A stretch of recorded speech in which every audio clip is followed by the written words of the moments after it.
Yahoo! Donc aujourd'hui je te retrouve avec l'extrême plaisir pour une nouvelle vidéo sur la chaîne et aujourd'hui on va parler Yuri de Meian. Donc si la suite t'intéresse, continue.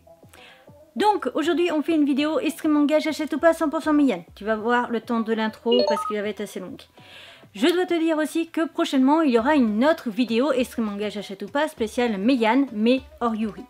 Et dans les 2 ou 3 prochains mois, enfin d'ici la fin de l'été, je dois rattraper absolument tous les titres de Meian que je n'ai pas présentés en extrait. Pourquoi? Tout simplement parce que récemment j'ai remarqué que Meian, déjà au niveau des Yuri, proposait des titres assez courts. Et que même dans les non-Yuri, j'ai cru comprendre aussi qu'il y avait quand même quelques titres qui n'étaient pas forcément très longs. Pas ceux où il y a marqué 17 tomes en cours au Japon. Parce que moi, la façon dont je travaille et la façon dont je consomme surtout les mangas, me permettait pas forcément de consommer vraiment du Meian. Je m'explique, tout simplement, il faut savoir que si une série est terminée en 6 tomes ou autre, je vais lire le tome 1 et je vais attendre après la sortie des 6 tomes pour lire l'intégrale.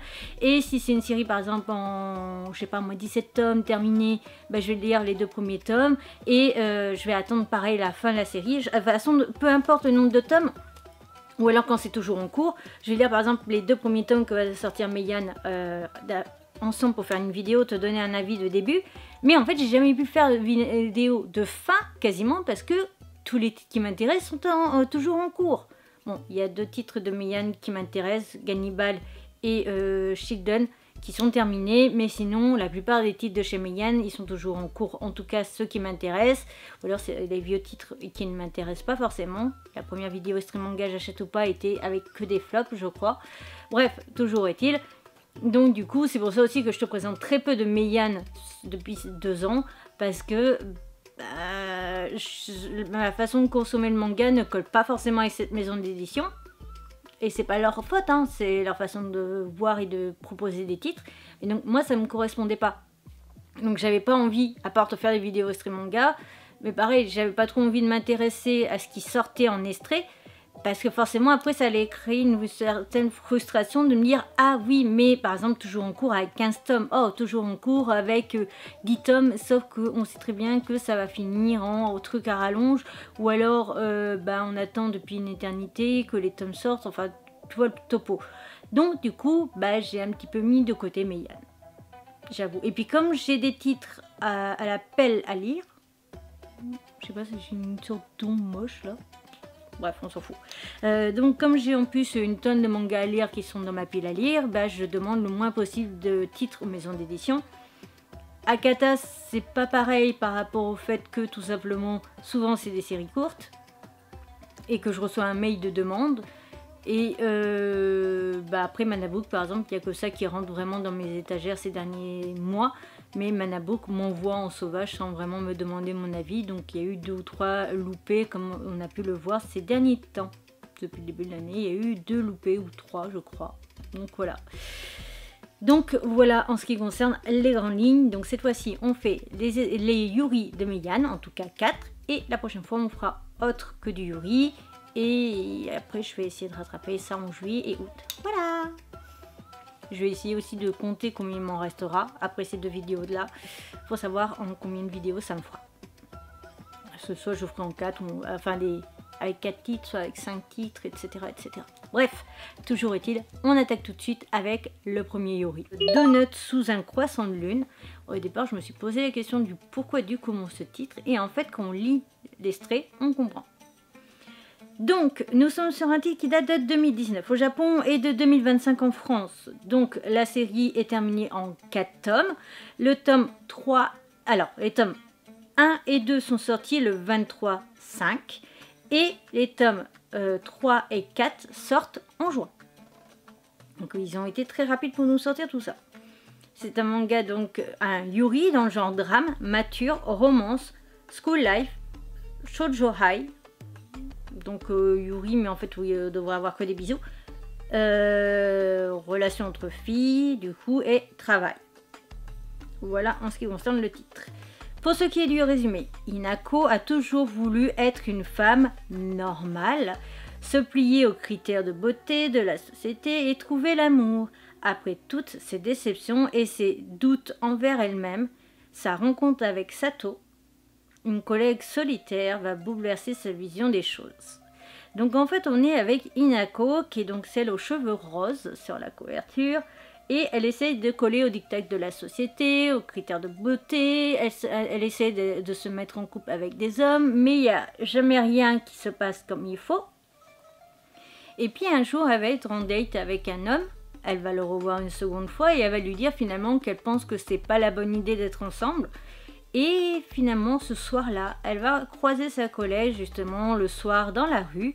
Et elles vont échanger du coup, du coup, c'est quoi le nom déjà de la deuxième? J'ai un doute avec une autre série. Sato va tout simplement lui proposer de manger un donut, elle venait d'en acheter 2, Sato, et donc elle lui propose de prendre le deuxième. Et elles vont discuter un petit peu comme ça le soir, je crois que c'est sur un banc.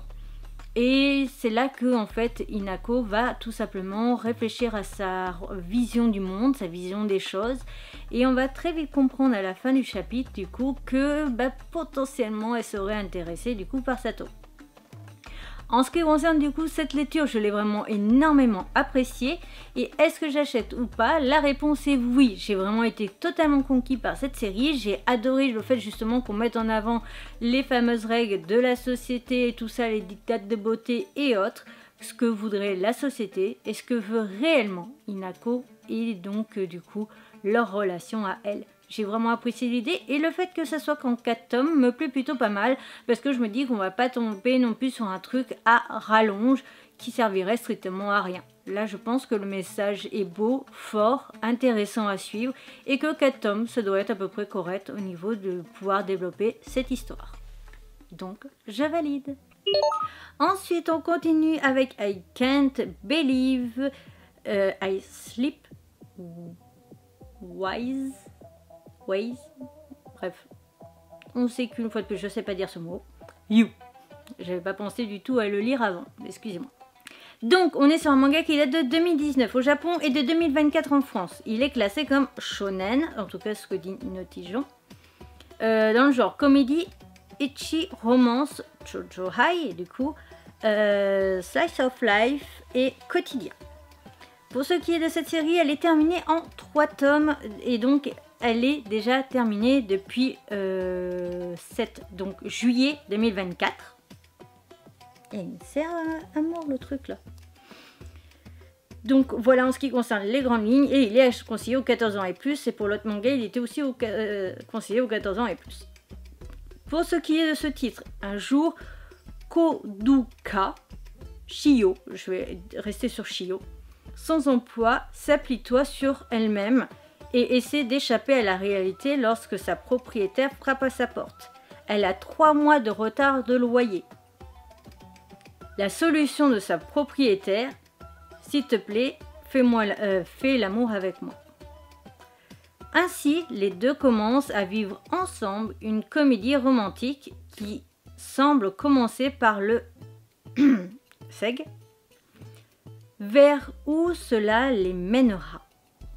En ce qui concerne ce titre, je dois t'avouer que je ne l'ai pas lu là. Alors, les autres, je les ai lus ce matin. Celui-ci, je l'avais déjà lu il y a quelques mois de ça, il y a 2 mois, je crois.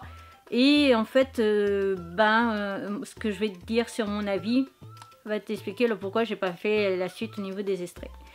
En ce qui concerne ce titre, j'ai été extrêmement déçue, de par le fait tout simplement que je n'accrochais pas au délire du scénario, et aussi parce que au tout début, j'ai eu quand même une sensation de forçage au niveau de la relation entre les deux jeunes filles. J'étais pas très à l'aise, et le fait aussi qu'elle n'ait pas réellement le choix de par sa situation, donc avec des gros problèmes financiers, parce que 3 mois de retard, c'est pas rien, j'étais pas forcément très à l'aise avec le délire. L'histoire peut être intéressante et plutôt pas mal, mais personnellement, du coup, l'extrait ne m'a pas convaincue et je n'irai tout simplement pas plus loin. Mais comme je disais tout à l'heure, on est quand même sur des histoires assez courtes au niveau des yuri, donc c'est plutôt cool, justement au niveau de pouvoir lire rapidement une série. On continue avec le 3e titre qui est Un été vers l'inconnu avec toi. C'est un titre qui date de 2021 au Japon et de 2024 en France. Le titre donc est terminé en 3 tomes. Le 3e tome est sorti en février 2025. Donc j'ai vraiment pas mal de retard quand même là-dessus. Nous sommes dans le genre romance, tranche de vie et romance du coup entre filles. La série âge conseillé aux 14 ans et plus et c'est tout en ce qui concerne donc les grandes lignes. L'université, la recherche d'un emploi, les perspectives d'avenir. Je dois faire tout comme tout le monde. La pression que l'on se met en tentant de se conformer peut devenir épuisante à la longue. Quel chemin choisir lorsqu'on est sur le point de perdre de vue ce qui nous est cher? Ce sont sur ces prémices que commence l'histoire de deux étudiantes, Haru et Inoto. Ouais, c'est dur à dire ça, je trouve. Donc on va dire Haru et Ino, qui décident de rejeter les codes et de commencer une nouvelle vie sur une île. Donc en fait, on est avec Haru et Inoto, qui sont deux jeunes filles qui sont déjà en couple du coup à l'université. Et on les voit aussi être à la recherche du coup du premier emploi. Le problème, c'est que forcément, c'est une relation entre deux jeunes filles et que l'une d'elles cache clairement à ses amis sa relation du coup avec sa copine. Et on va les voir aussi quand même habiter plus ou moins ensemble. En ce qui concerne ce titre, je te dirais très clairement que j'ai très vite décroché car tout simplement, je n'ai pas accroché au délire. Alors autant l'œuvre d'avant, je l'ai lu en entier, j'ai lu l'extrait en entier et bon, au final, c'était pas pour moi. Autant celui-ci, j'ai vraiment décroché à la moitié, je trouvais ça dommage. Je n'ai pas accroché au délire. Et je ne serais pas expliqué parce que, en fait, c'est quelque chose d'assez courant et simple. Donc ça aurait pu être très intéressant à suivre parce que de se dire justement de jeunes filles qui sont ensemble à l'université, qui cherchent leur premier emploi, on les voit justement aux entretiens d'embauche et tout ça, galérer, et le fait d'habiter ensemble et du coup de cacher quand même leur relation à leur entourage, ça aurait pu être quelque chose qui aurait pu me plaire. Sur le papier comme ça me plaisait. Mais en vrai, en lisant, du coup, je n'ai tout simplement pas accroché au délire. Je peux pas tout aimer et heureusement parce que mon portefeuille, il serait pas content. On continue du coup avec un visage à ne pas montrer. Pour ce qui est de cette œuvre, du coup, on est dans le genre... Alors, on est sur un titre qui date de 2023 au Japon et de 2025 en France. Mais attention, malgré le fait que le titre ait commencé en 2023 au Japon, on est sur 2 tomes toujours en cours. En tout cas, c'est ce que me dit Notijon. Voilà. Nous sommes sur un Yuri, mais c'est marqué Chojohai. Donc le type c'est Yuri parce qu'il est le catalogue de prépublication. Nous sommes dans le genre drame et ecchi, romance, donc Chojohai, et relation entre filles et SEXE. Pour ce qui est du titre, et donc le tome 1 est déjà paru en mars 2025, le tome 2 sortira du coup le 20 juin 2025.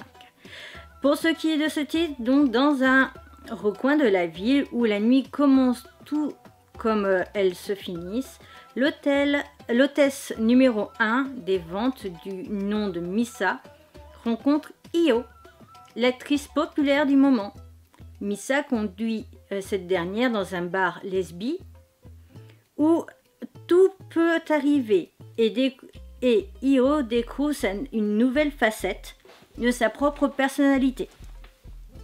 Environ un an plus tard, elle se rencontre à nouveau par hasard et la jeune actrice lui demande de lui donner des ordres. C'est à ce moment-là que leur relation prend une tournure plus ou moins intéressante. Donc, on suit les aventures de Misa qui est donc une hôtesse, l'hôtesse numéro 1, en tout cas dans son truc à elle, dans son bar-resto, je ne sais jamais comment il faut appeler ça. Et en fait, un jour, elle va rencontrer Io dans la rue et cette fille s'approche justement du club. Et tout simplement, donc Misa est devant en train de fumer et Io est en train de s'y intéresser, elle a l'air curieuse. Donc Misa va l'emmener, comme tu as pu le voir, donc à l'intérieur et va arriver des choses. De toute façon, tu as vu au niveau des pages, donc je sais même pas pourquoi j'essaie de te résumer le truc à ma sauce, parce qu'en fait tu vois les pages. Faut vraiment que j'arrête. Pour ce qui est de l'histoire, je l'ai trouvé plutôt sympa parce que justement on était sur un truc d'hôtesse et aussi un visage à ne pas montrer. Aussi, ce que j'ai apprécié, c'était qu'on était sur une hôtesse et donc une personne plus ou moins connue, donc une actrice. Et bon, nous, on l'a pas dans l'extrait, ce qui est bien dommage, la partie où elle demande du coup de lui donner des ordres. Une relation légère du coup SMBD Et je me dis que ça peut être plutôt intéressant et plutôt pas mal. Même si le manga reste âge conseillé aux 14 ans et plus, il me semble. Après ça, c'est aussi les notes de Notijon. Il n'y a pas d'âge réellement marqué sur Notijon. Par contre, ils me disent attention, public averti pour nudité. Ouais, bon, j'en serai pas plus. Mais toujours été, j'ai très hâte du coup de pouvoir voir ce qu'il peut valoir. Malgré le fait qu'il n'y ait que 2 tomes actuellement, j'ai très envie du coup de m'y intéresser. Et donc je pense soit l'acheter, soit honnêtement, je vais sûrement demander les 2 titres là que j'ai validés à Mian en collab. Mais en tout cas, j'ai été extrêmement surpris en positif parce que je trouvais ça plutôt intéressant au niveau du scénario et plutôt simple et puis assez facile dans le sens où, alors pas facile le scénario, mais plutôt facile dans le sens où ça peut être une situation tellement normale qui pourrait arriver, surtout au Japon. La fille qui s'approche un peu trop près d'un bar, l'hôtesse qui est devant, qui est en train de fumer ou autre, qui va l'attirer à l'intérieur et puis ça va déraper. Donc je trouve ça plutôt pas mal et j'ai vraiment hâte de savoir ce que ça peut valoir et ce que ça peut donner. En plus, je dois avouer que tout ce qui va être manga sur le milieu comme ça des hôtesses et des hôtes ou aussi titre qui va parler d'acteurs, d'actrices ou d'idoles en mode large du terme, donc chanteurs, etc. Ça m'intéresse toujours, donc du coup j'ai vraiment hâte de voir ce que ça peut donner et ce que ce titre a dans le ventre. Cette vidéo est donc à présent terminée, j'espère de tout mon cœur qu'elle t'aura plu. Comme tu as pu le voir, 2 titres ont été validés et 2 titres ont été des flops. En tout cas, je passe mon tour. N'hésite pas à me dire quels sont les titres qui, toi, potentiellement peuvent t'intéresser et ceux qui t'intéressent moins. Je te retrouve donc bientôt pour une nouvelle aventure. N'oublie pas surtout, si tu n'es toujours pas abonné, de t'abonner, c'est rapide, gratuit, ça me ferait extrêmement plaisir.